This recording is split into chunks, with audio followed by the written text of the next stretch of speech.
Assalamu alaikum and welcome to session 111 of the Harborne Islamic Study Circle HISC Seerah sessions that we've been running for some time now, alhamdulillah. This is the 9th session we're doing on the Battle of Uhud, and inshallah we'll be covering the aftermath of the battle. So once the fighting had finished on the day of Uhud, what were the next things that happened once the Quraysh had retreated and left the battlefield. But just to quickly recap on what we covered at the last session last week was that after Khalid bin Walid's devastating counter-offensive and attack personally on the Prophet ﷺ, injuring him, breaking his teeth, rupturing his lip, embedding some arrows and some armors, chinking in his cheeks. The Prophet ﷺ, and surrounded by his core group of Sahabi, they retreated up the mountain, and Saad drove off the last attempt of the Quraysh to come up and chase the Prophet ﷺ up the mountain, but then they sort of withdrew in that way, and then the Muslims were left. Some of the Muslims were left protecting the Prophet ﷺ, others were left sort of drifting around on the battlefield, and a couple of scenes we talked about on the battlefield, including the mutilation of Hamza bin Abi Talib, and we also recounted some of the stories of some of the Muslim ladies who were helping both on the battlefield and then obviously tending to the wounded afterwards. We talked about some of the efforts that Fatima made trying to stop the bleeding of the Prophet ﷺ in his face, and then we talked about how Abu Sufyan was recalled back to the battlefield.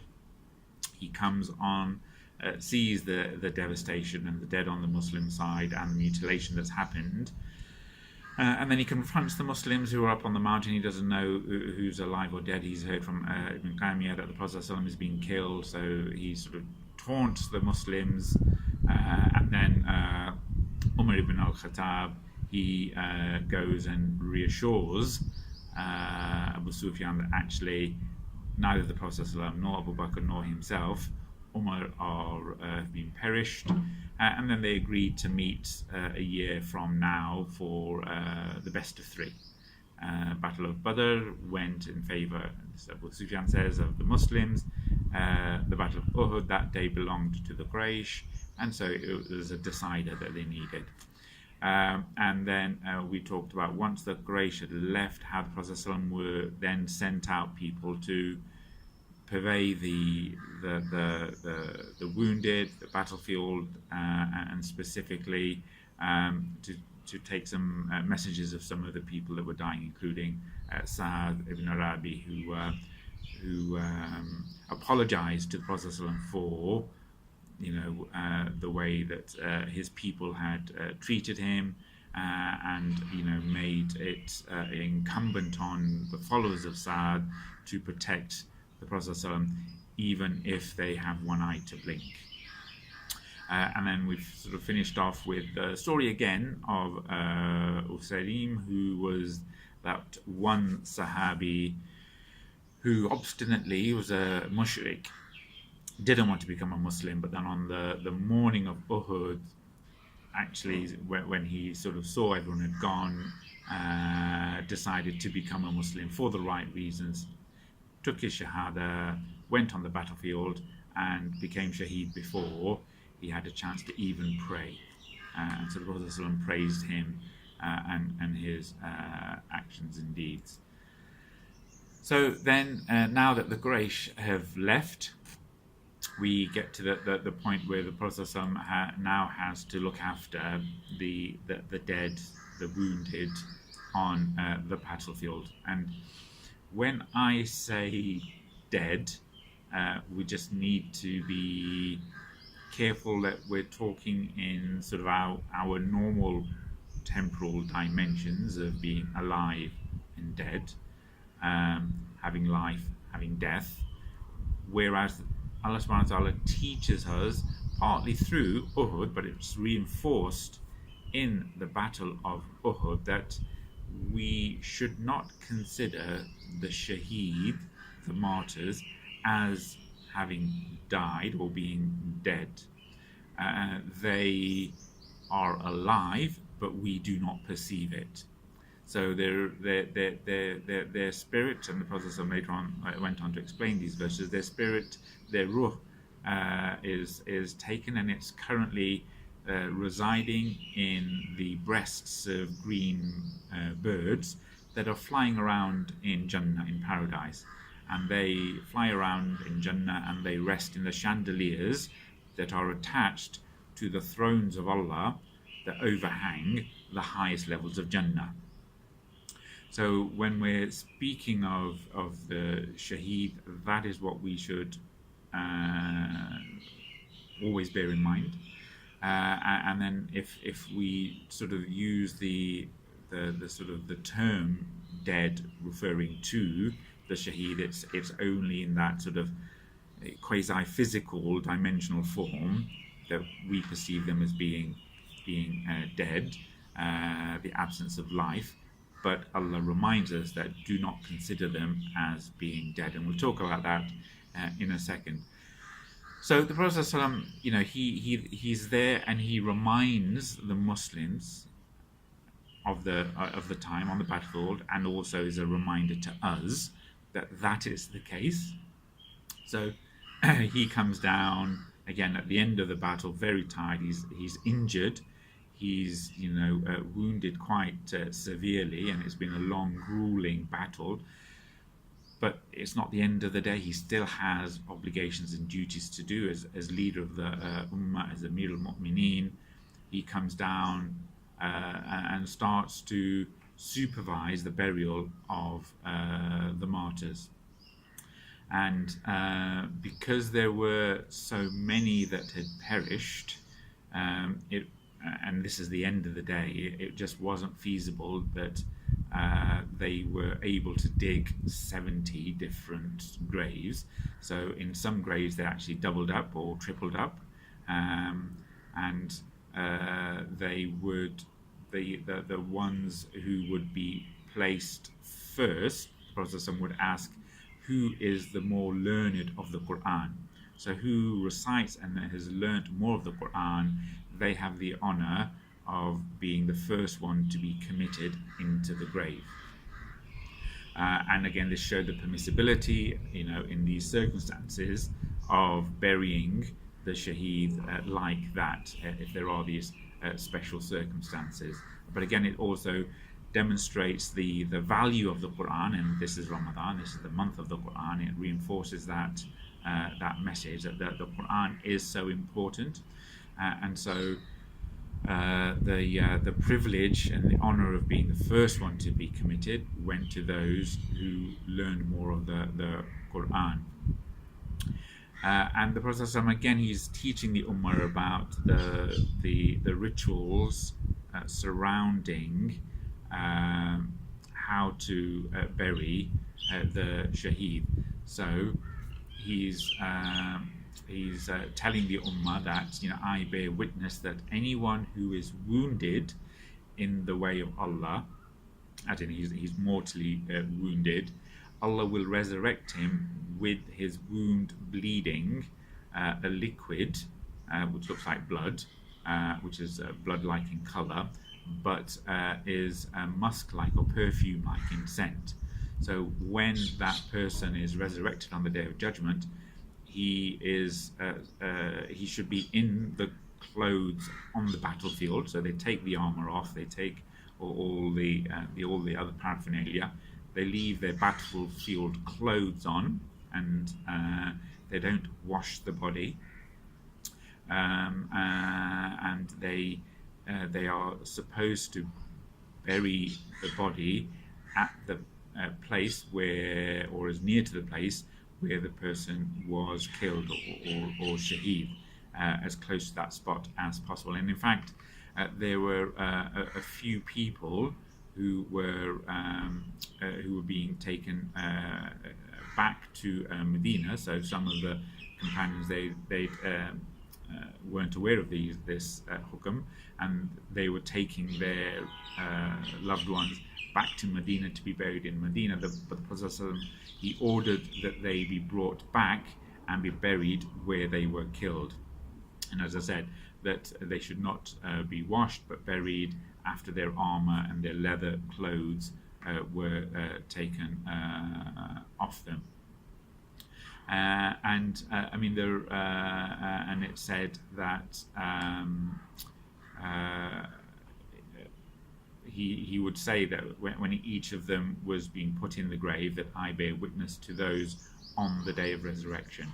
And he also buried Abdullah bin Amr bin al-Haram and Amr bin al-Jumu in one grave, and it said because of their personal affection to each other.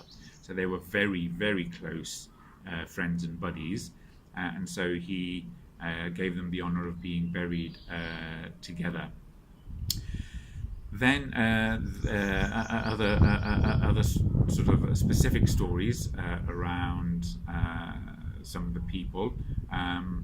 Hanzala, and we talked about Hanzala, when they got to Hanzala, they saw that there was water dripping off Hanzala, and that was obviously very unusual, and they couldn't explain that. And the Prophet ﷺ told the companions that the angels were washing him. So the angels lifted Hanzala up to the heavens and gave him a ritual washing in the sky, and then they brought his body down and it was still dripping wet. And so the Prophet ﷺ asked the Sahabi to go inquire from Hanzala's wife what was the story.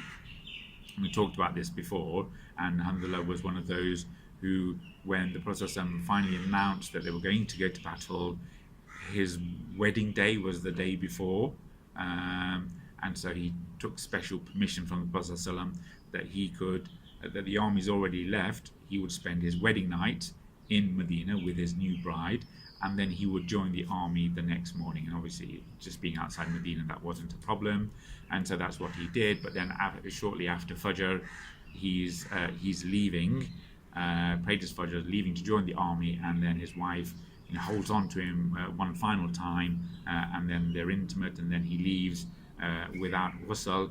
And so for that reason, he died in that state, and so as an honor, the angels gave him ghusl in the sky, and then that's how he gets his nickname, Hanzala Ghasil al-Malaika, the one who is purified or washed by the angels. And the Prophet ﷺ, as I say, he's personally walking around the battlefield and inspecting all of the wounded, because obviously the Quraysh have taken their wounded, and then he comes across his beloved uncle Hamza, and then he bursts out crying and weeping. We talked before how horribly Hamza was mutilated. His private parts were cut, his stomach was open, his liver was cut out and chewed, his fingers and some say his toes and his nose were also cut. So when the Prophet ﷺ obviously saw this had happened to his beloved uncle, he obviously, being a human, couldn't contain himself, and he said, look, if I see them, I will do this to 30 of them. And again, that's just a human reaction, not just that they'd taken his life, but unnecessarily mutilated him like this. So the Prophet he's overcome by anger. So he says, if I see them, as in next time we fight, I will do this to 30 of their dead. So obviously he's taken up in the moment, and then later on Allah reveals to the Prophet ﷺ, so politely just reminding the Prophet ﷺ, look, if you take, and this is in the Qur'an in translation, if you take vengeance, be it the same, as in 1 doesn't equal 30. That's not the same. So if you're going to take vengeance, and you have every right to take vengeance, just be it the same. Don't transgress. So if you take vengeance, be the same, but if you forgive, that is even better. So, and then after that, it is said that the Prophet ﷺ then forbade mutilation, and it became haram to do anything to the dead body. And again, that's a very important principle for the Muslims, where we do not, where the dead body is sacred, and we do not allow any mutilation of the dead body. Now, mutilation, could be, many of the scholars have argued, things like post-mortems that we're all aware of. So even in this country or in other countries, when a person dies, if they have a post-mortem, technically it's called a post-mortem, but in reality you're still mutilating the honor of the dead body.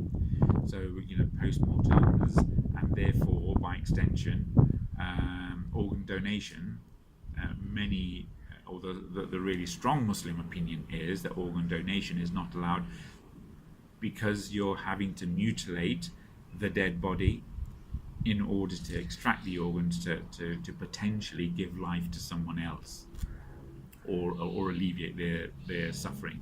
So again, that's a scholarly discussion, but it stems from this edict where the Prophet forbade any mutilation of any dead body after that. So linked to that, on the battlefield, the Prophet ﷺ, he's sort of walking away, and he sees in the distance his aunt, his own aunt, Aunt Sophia. She's coming over to, because she's obviously heard of what's happened to her brother Hamza, and they're blood siblings, not half siblings, Sophia and Hamza. And so she's clutching two shrouds, two garments to clothe the body of Hamza. And again, she's not fully aware of all the hukum around the dead body. She's just brought these two white sheets, for Hamza.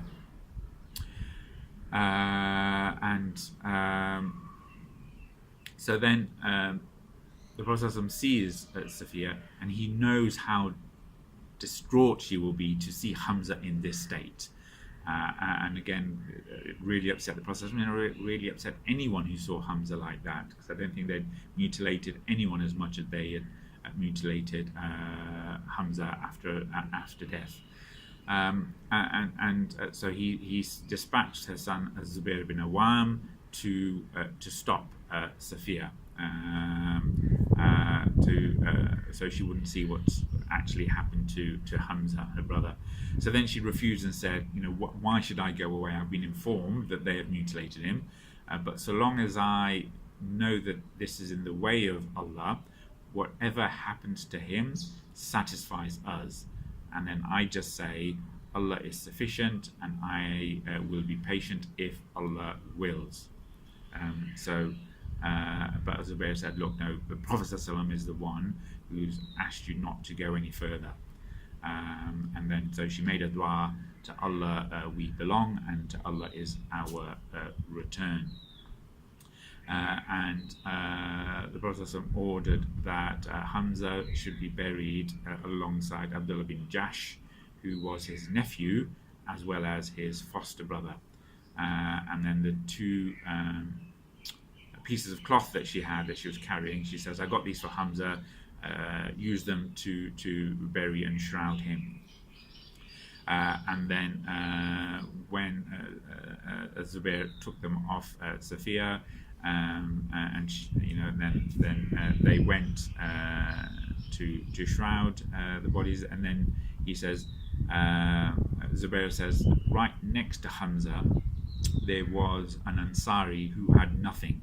There was nothing to shroud him, and then he said, look, I'm embarrassed that Hamza should get 2, and this Ansari, who actually gave up his life as well, doesn't get anything. So then he said, look, we drew lots to see which person would get either one of the pieces of cloth to shroud them, and it's not stated, who got what, but that's how they decided. So they're buried in their clothes that they died with, and then they're obviously given the shroud covering after that. But it's also said that Khabab narrates that the Prophet ﷺ, he was directing them to face towards Qibla, and then he stood at the grave and he sobbed his heart out. And Khabab says no shroud was long enough, was available for Hamza, except that whitish garment. And then when they covered his head with it, it was too short to cover his feet. Similarly, if they pulled it down over his feet, then his head would be exposed. So finally they covered his head, and they put some plants called al-ifqid, some sort of palm leaves, matting type thing, to cover his feet. And then it's narrated that once they'd sort of laid the martyrs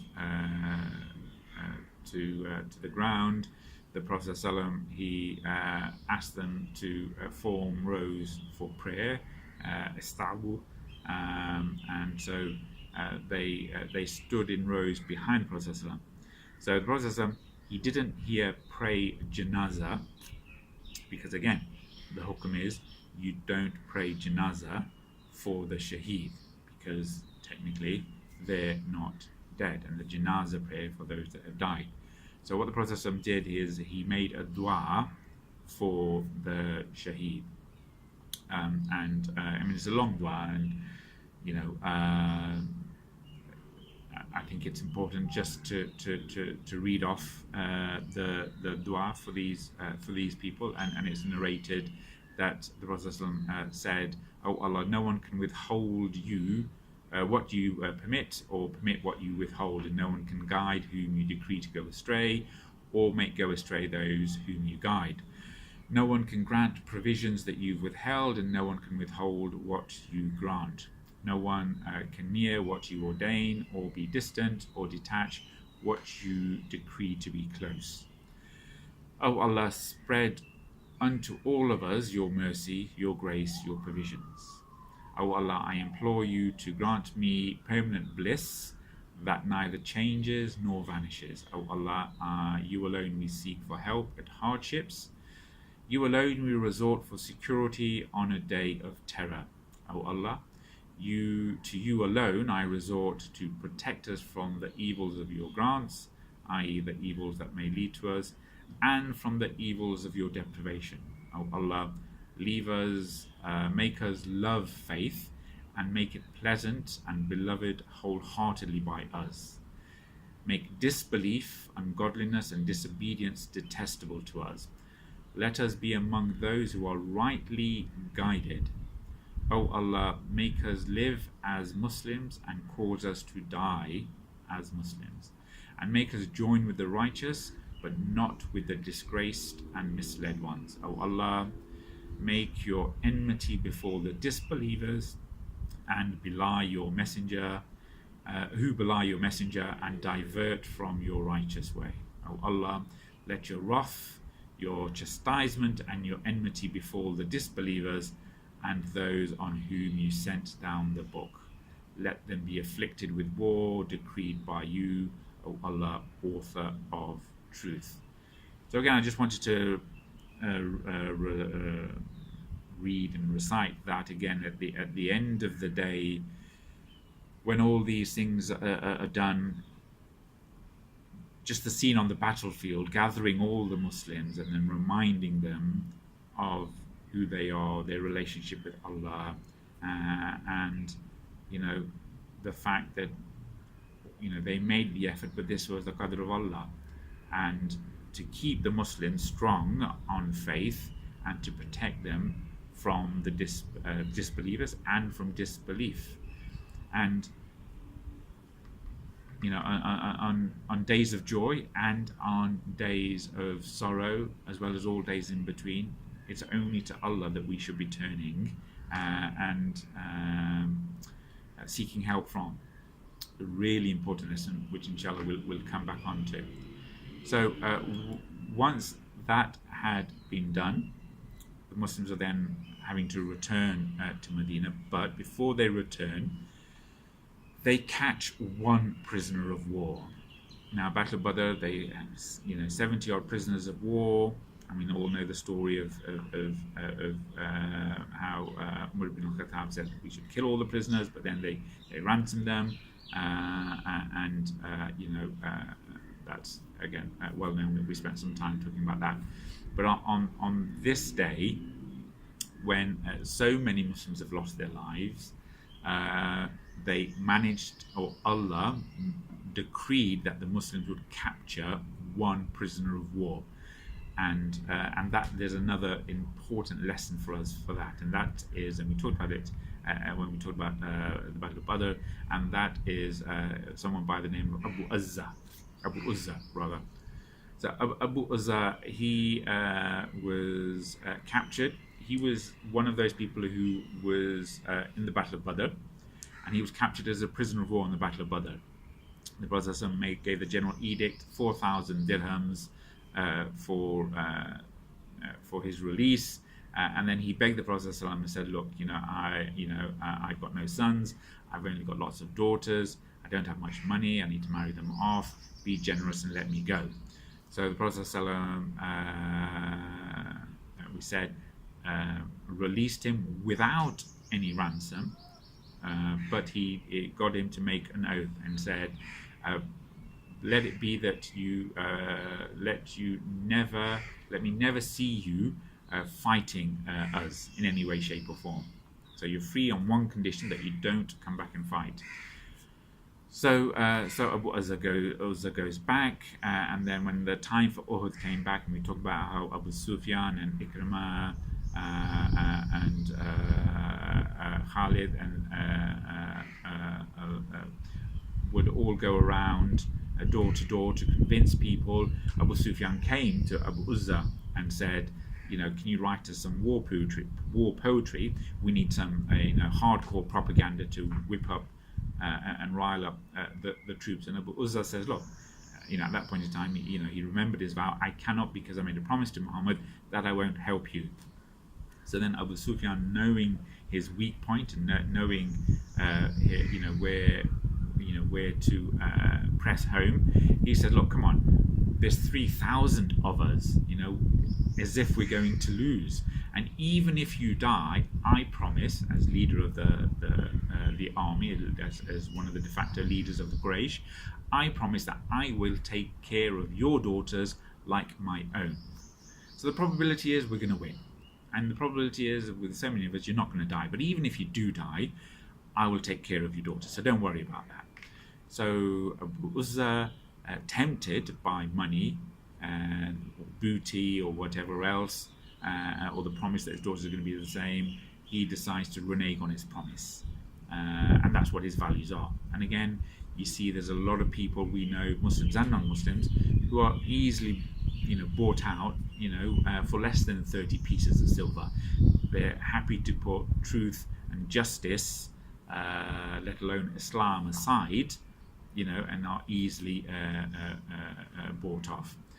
So then he starts to write poetry and enters the battle and fights against the Muslims, and then he's the one who is captured. So he's broken his promise. In Arabic, this is qiyana, and as Muslims, we're not allowed to break our promise. We can't be treacherous. We can't promise one thing and then go back upon that. So they bring Abu Uzza to the Prophet ﷺ, and he recognizes him and says, you were caught before. And Abu Uzza says the same thing. Oh Muhammad, I have no sons, I have no daughters, I beg on you to be generous, have mercy, etc., etc., etc. And so the Prophet ﷺ, said, I will not have it that you will go back and you will stroke your beard, saying that you have deceived the Prophet ﷺ twice. I'm not going to be caught in the same trick twice.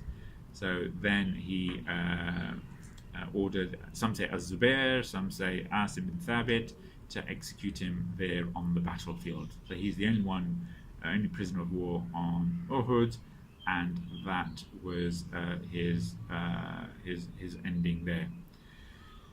So then they're leaving the battlefield and they're returning to Medina.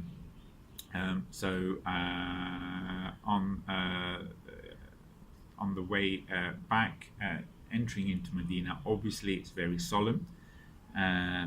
News has spread. It's just out of the city, and a lot of the ladies, had gone back and to tend to the wounded and the dying. So there is a sense of doom and gloom. How could this happen, etc., etc. But the Prophet ﷺ, he had a more important task. So he would go and he would personally speak to many of those people who'd lost their loved ones. And we've got a few of these narrations recorded in the books of Hadith. And one of the oft-quoted ones is that of Hamna bin Jahsh. So Hamna bin Jahsh, she met the Prophet ﷺ on his way back. He's coming back from the battlefield. And he essentially says to her,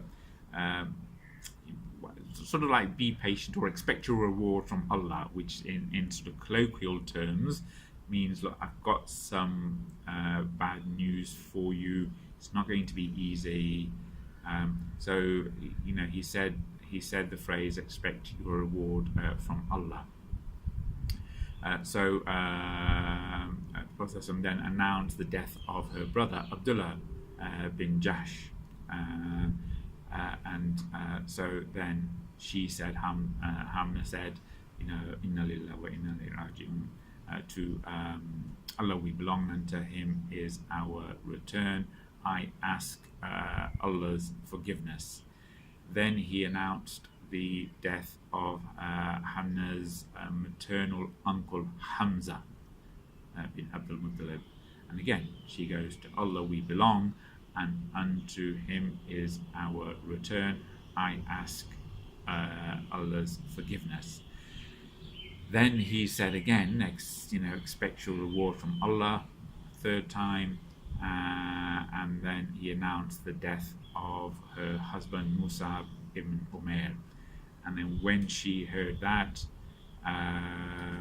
she sort of essentially she broke down and she cried and wailed. And Prophet he turned round to his Sahabi and he goes, verily, a woman's husband is extremely dear to her. They have a very special place in a woman's heart, is the husband. I mean, there's her brother that she's grown up with, very close to, and her uncle's been very dear to her.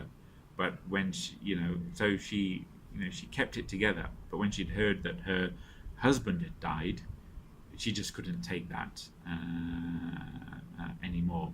And again, the observation of the Prophet was very true. That the husband's place in a woman's heart is very dear and close. And again, the Prophet then passed by one of the women, we don't know her name, of Bani Dinar, whose husband, father, and brother were all killed in Uhud. So when they told her that her husband had been killed, she just said, well, how's the mission of Allah? And then he goes, well, indeed, O mother of so and so, thanks for Allah, he is well and as good as you desire. Then told about the father, and she goes, well, how's the messenger of Allah? Same reply. And then the brother, well, how is the messenger of Allah? And so after all of these, she still says, let me see the Messenger of Allah. Okay, and then they pointed out to her, because obviously rumors had spread even at the early stage that the Messenger of Allah had died. So this confusion in Medina, and she says, let me see him, let me see him. And then they pointed out the Prophet ﷺ to her as the Prophet ﷺ entering. Then she sighs and takes a breath of relief and says, all misfortunes are nothing as long as you are safe, talking to the Prophet ﷺ. So again, losing her husband, her father and her brother, but the only thing she was really concerned about, obviously she's going to be grieving for these, is the Prophet ﷺ, well, is he not injured? Is he fine? Okay, and again, this is the level of iman of these people. Obviously, they're living with the Prophet ﷺ, seeing him on a daily basis, but still, they're, for them, calamities count for little when it's compared to the Prophet ﷺ. So the intense love of the Prophet ﷺ that they have. Another very similar story is Sa'd bin Mu'adh. So she came running to the Prophet ﷺ, and at this time her son was holding the reins to her horse, and then when Sa'd sees his mother, he says, "O Messenger of Allah, this is my mother." So the Prophet ﷺ says, "Okay, she's welcome." And then she stopped and waited. The Prophet ﷺ stopped and waited for her. And then as she drew near, he consoled her, gave her condolences for her son, Amr bin Mu'adh, Sa'd's brother, who'd been killed. And she says, so long as I see that you are safe, my misfortune will certainly go into oblivion. And then the Messenger of Allah made a dua for the relatives of those who were killed in Uhud and said, cheer up, Sa'd, and bear good tidings to their kindred that all their people killed in the battle are comrades in paradise, and they are intercessors for all their kinsfolk. So as these mothers and sisters, and loved ones are in this grief, Prophet ﷺ, he recognizes that, but he's also giving them the good news of what that actually means, that we may have lost them physically in this life, but cheer up. The good news is that all of these people, they are friends one of each other, and comrades in Jannah, in paradise, and that's the ultimate. That's what we're all striving for in this day and age. They are all already comrades in paradise, and in addition to that, they get to be intercessors for their family. And again, in other hadith, it said that each Shaheed is allowed to take in 70 people, right, from their family or close ones, without reckoning, into paradise. Okay, so then Sa'd bin Mu'adh, she says, "O Messenger of Allah, we are satisfied. Who would cry on them after hearing this cheerful news?" And then she went back, "O Messenger of Allah, invoke Allah for those who stayed behind." So the Prophet said, "O Allah, keep sorrow off their hearts and console them with their misfortunes. Compensate those who stayed behind with goodness and welfare." So again, just incredible just to get your head around that frame of mind where Sa'd, knows she should be grieving for her son, but when she hears of the good news from the Prophet ﷺ, she immediately is happy for that, and she's asking that, or she's saying, well, we shouldn't be sad for these people. We should in fact be sad for those people who who are still alive and didn't get to share the honor of being Shaheed. Okay, so just incredible how these people think. We're nowhere near that. So, then, sort of finishing off the events of the day of Uhud, Saturday evening. Some say 7, some say it was the 16th of Shawwal. The Prophet finally reaches his home. He hands his sword to his daughter Fatima and says, "O daughter, wash the blood of this sword. By Allah, it has been helpful to me today." And then it's also said that Ali ibn Abi Talib also gave Fatima his sword and said, "And wash the blood of this sword too. By Allah, it has also been helpful to me today." And then the Messenger of Allah also said that Sahal bin Hanif and Abu Dujana have been courageous as you are in the fight.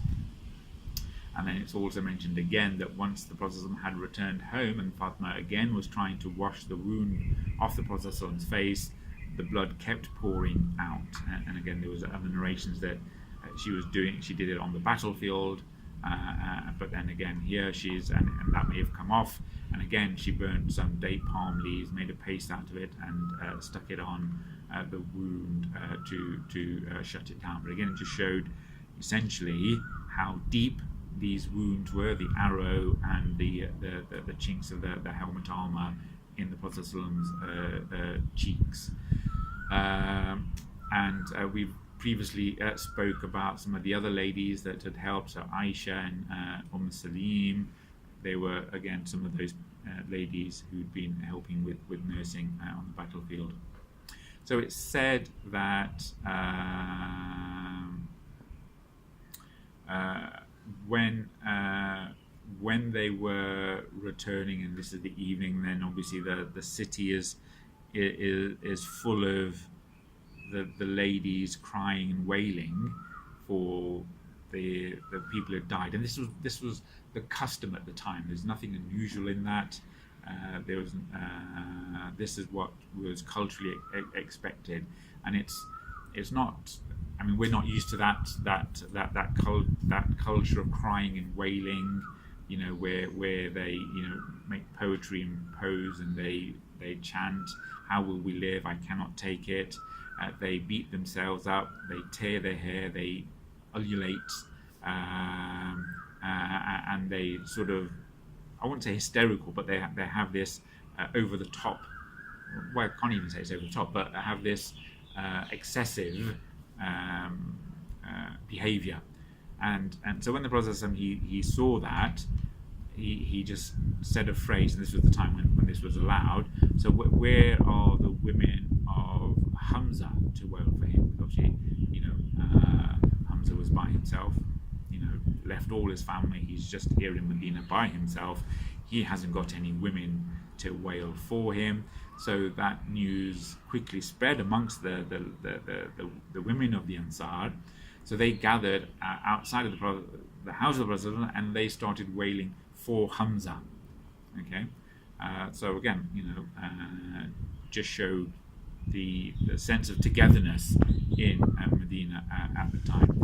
And then shortly after that, whether it was that night or later on, the Prophet then made wailing, that form of over-the-top crying, haram, in the aftermath of Uhud. So initially it was allowed, but then after that he made that beating yourself, tearing your hair out, and that over-the-top ululating and crying and shrieking, it's haram, and that's why it's not part of our culture anymore. And again, shortly after that time, the Prophet because of his love of Hamza, somebody came to the Prophet and said, what should I name my child? And Prophet named him according to the most beloved to me, and that was Hamza. So he said, you should call your son Hamza. And again, this was shortly after the Battle of Uhud. So again, he's still in that pain of losing his uncle, and it did hit him dearly. So later on, the Prophet ﷺ would then change it and say the most beloved names to Allah are Abdullah and Abdul Rahman. So when people would ask, what should we call them, our sons, he recommended that Allah loves these names, Abdullah and Abdul Rahman. So it's good to name our children Abdullah, Abdul Rahman, Hamza or Sahabi. It's an obligation that we give our children good names. So then, this is on the Saturday night. They return, and the Prophet ﷺ, he commissions some guards to stay on high alert, and they are guarding the entrances to Medina. So he stations guards everywhere, keeps people on high alert for that reason. Tells people to be wary and to look out for any suspicious activity. So we'll probably finish there. I don't think we'll have enough time to go through the next point, which is the next expedition of Hamra al-Asad, where the Prophet ﷺ, he dispatches Ali with a group of men just to stave off this real threat that the Quraysh may come back to finish off the job. But we'll probably, as I say, we'll probably do that next time. But again, it just shows that the Prophet is taking precautions.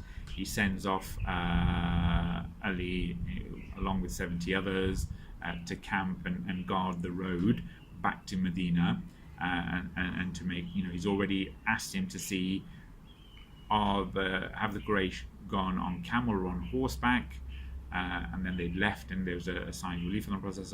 But even now, the Prophet, he's despite this long, difficult day, he's still got his wits about him, thinking of the Ummah, sending these people, and they go without questioning. I mean, they're all shattered and had a rough day, and 70 of them go in and they camp, and the Prophet then meets them the next day, and he camps there for 3 days. So we'll talk about that inshallah next time, and how the Quraysh were just a hair's breadth away from coming back and launching that counter offensive.